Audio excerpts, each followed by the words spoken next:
Jana, thank you so very much for your poem meditation reading. That was beautiful and completely spoke to me from the very first word to the last one. I have been in a constant battle with Miss Anxiety for the last 3 or 4 weeks about various things, and being here today is one of them. I did a reading a couple of months ago, and that was 3 minutes. This was 20. So bear with me. But one of the blessings about the pandemic is that I can actually be here and do this, because for the last 20-some years I've always been in the back with the children during this time. And I really sometimes felt I wanted to do this. So here I go. So this is about my path through the pandemic. And according to the AARP, there are 15 lessons we learned from the pandemic. I'm pretty sure that I can add a little bit more than a handful to that, and I'm sure every one of you has their own little blessing that they can think of that they can add to their list. But I picked a few that resonated with me the most. The first one was family matters more than we realized. Mark Friedman, CEO and president of Encore.org and author of How to Live Forever, said, "The indelible image of the older person living alone and having to struggle, we need to change that. You're going to see more older people home sharing with families and co-housing across communities to avoid future situations of tragedy." According to the Los Angeles Times, last July, 52% of adult children lived with their parents, the highest level recorded in at least a century. Well, after years of a very peaceful household, just my son, who stays in his room all day, myself, and 3 cats, one day in April 2021, 2 U-Hauls, 1 SUV, 1 full-size truck arrived in my driveway. Aside from an entire household of furniture, dishes, clothes, toys, etc., etc. The caravan also brought 2 adults, a baby, a chihuahua, God, and another cat. My oldest daughter's family was strapped for money, mostly induced through having a baby right before the pandemic set in, and also her husband losing his job throughout the pandemic, and he did not qualify for unemployment, which is another story for another day. But my girl also wanted to be close to her mama. That's always been her dream, that when she has children, I'll be right there. The only ones that aren't pleased to this day are the animals. They're still miffed. And my grandson is one of the luckiest babies in the world. He's growing up in a 3-generation household with 3 cultures and 3 languages. And he understands all 3 already at 21. So. And my children are one of the greatest blessings from God in my life, without a doubt, pandemic or no pandemic. Another lesson, self-care is not self-indulgence. Rochelle Concepcion, clinical psychologist and president of the Asian American Psychological Association, said, "Not only does self-care have positive outcomes for you, but it also sets an example to younger generations as something to establish and maintain for your entire life." On that day in March last year, when my coworkers and I were sent home from entering the prison I teach classes to inmates in that enables them to earn a high school diploma, we had no clue what we were about to encounter. Not knowing the more than 12 months ahead of us without ever entering our classrooms again. Excuse me. I took time that following Monday to calmly savor and not hastily down my first cup of coffee. After the first week of pandemic-induced being off work, I decided I needed to do something. I was getting bored with sitting at home. This was like an enforced summer break I wasn't ready for. So I started walking, not in the classroom, but in nature. Every morning I headed out, snow or rain, and walked. I was a little bit like Forrest Gump. And I visited the local cemetery a lot and made friends with the gal who died in the 1900s and nobody tended to her grave. So I brought her flowers and I talked to her every day. My walking became an obsession. I tried to increase my distance every day, By the time summer came around, I had mastered up to 10 miles in one stretch. All of a sudden, I realized that God blessed me with a lot more strength and determination than I could ever imagine. That was a discover that nurtured my soul beyond compare. I also talked and laughed a lot with strangers. Many of us passed each other often. We didn't know each other's names, but we were happy to see each other. I made it a point to wave at everybody I passed, including oncoming cars, and yell, "Good morning!"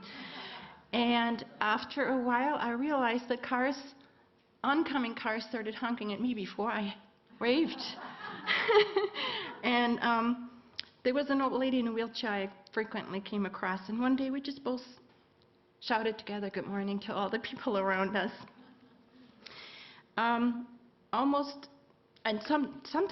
Sometimes cars stopped and pulled next to me and said, "You are such an inspiration. I see you every day."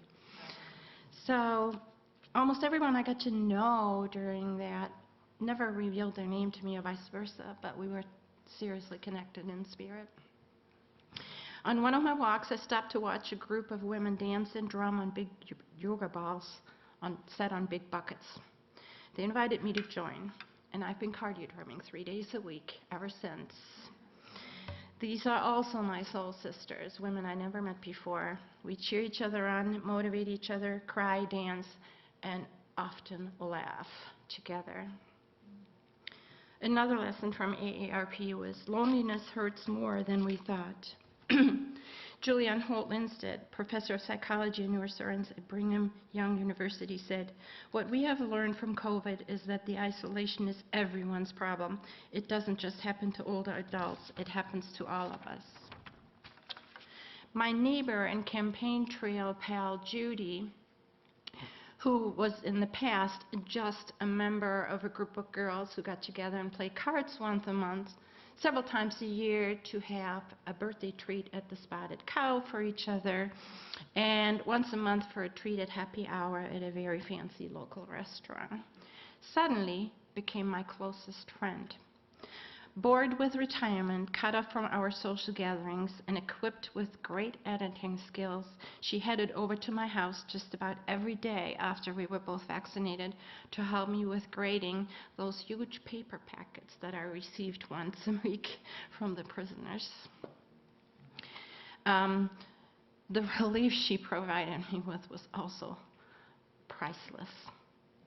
Having onset of Alzheimer's, Judy found a new meaningful purpose, being my pandemic pal and finding work she loves. Both of us received very many intrinsic rewards through this. We're no longer just members of a group, we are also soul sisters. Judy is an atheist, but she never questions my faith in God. Another lesson. When your world gets small, nature lets us live large.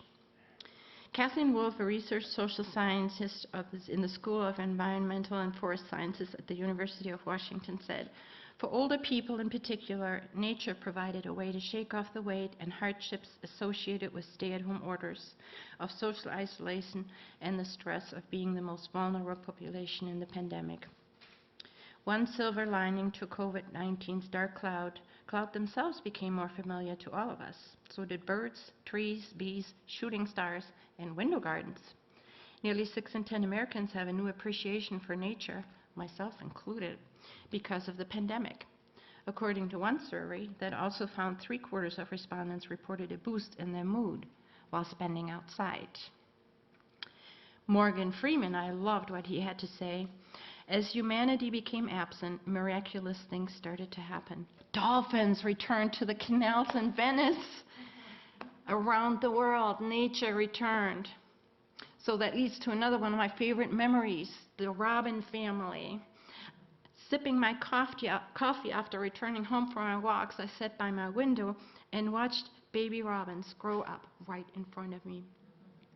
Once the babies were able to really fly, they would spend a great deal in my front patch there fighting over worms and learning hopping and jumping up and flying some more and improving their flying abilities just as much as I was working on my walking distance. And the most amazing thing happened one day. I realized there was one baby stuck in the tree. It couldn't fly. But the babies that could fly took turns flying up there to feed their sibling. I was just in awe. And I thought humans could learn a lot from that, right? So I learned a lot from that. God opened my eyes to something I had never paid much attention to, let alone had time to pay attention to. TED.com has several similar spiritual awakenings, but there's a couple more that I wanted to bring up. One more, which is the pandemic has helped us find deeper meaning in our work. For those of you who do not know, I teach English and math at a federal prison. I don't sit much at my desk when I teach. I fly all over the place to tend to every individual student's needs, because my students, despite being adult men, have learning abilities from second grade to college. So I can't do the same thing for everybody and have everyone be successful. So I'm sorry. We were sent home in the middle of a semester and continued with weekly package exchanges in the parking lot. This, of course, meant we could not give immediate feedback. In fact, there was a 2-week lag. So at least at this point, I knew my individual students' abilities, and I could cater to each one of them. My students stepped up to the plate just as much as my coworkers and I did. And in May, we graduated a similar amount of students that we usually do without having been in the classroom with them. I kept every note up to full-fledged letters that the students sent to me, asking me if I was okay, telling me how much they missed being in the classroom, and how the pandemic cut into their already very limited lifestyle. Every week I sent a letter back with them, with their packets, telling them I was okay and that I was praying for them every day. Fall semester began. Pandemic was still raging. We received class rosters. Half of the students I wasn't familiar with. I didn't know what their ability levels were. So I loosened up a little bit. I just sent a variety of reading materials to my readers, and my writing class, I told them, don't worry about punctuation and grammar and spelling. Just write your heart out. And I was really eager to meet them someday. But math is not that easy, right, Jan? I drew lots of pictures and sent them with my packets, because in the classroom I draw lots of pictures in my math class to illustrate how that goes. We graduated more students in December, and we were equally proud, graduating students and teachers. We defied the odds. We taught without being in the classroom. They learned without our physical presence, and we just connected in spirit with them. Winter semester, no different. Then the vaccinations began, and Judy came to my rescue. At this point, I was so exhausted. And then one day they told us we could come in for a day, a week, for a while. And I set foot inside the prison. I was so overjoyed, the energy. You can't, it sounds kind of ironic, right? I'm walking down the prison hallways and I'm feeling joy, right? It's unbelievable. It sounds like an oxymoron, but it isn't. So the students and I would step outside the camera view and just pull the mask down real quick so we could see each other and put it back on. So work is as much part of me as is my spirituality. In fact, family, including friends such as Judy and you guys, spirituality and work are the 3 most important components of my life. And once again, God blessed me pricelessly with all 3 of these.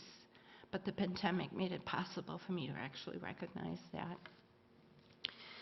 3 times during the pandemic, I was a bad girl, throwing all precautions in the wind and leaving Michigan. I drove to Chicago for my younger daughter twice, and I flew to New York to help my older daughter with her newborn baby, because she was juggling the baby and working on Zoom to teach. And During that, I also attended a Black Lives Matter march. Yes, I dove into the crowd and I took the subway. But the march was very energetic and super peaceful.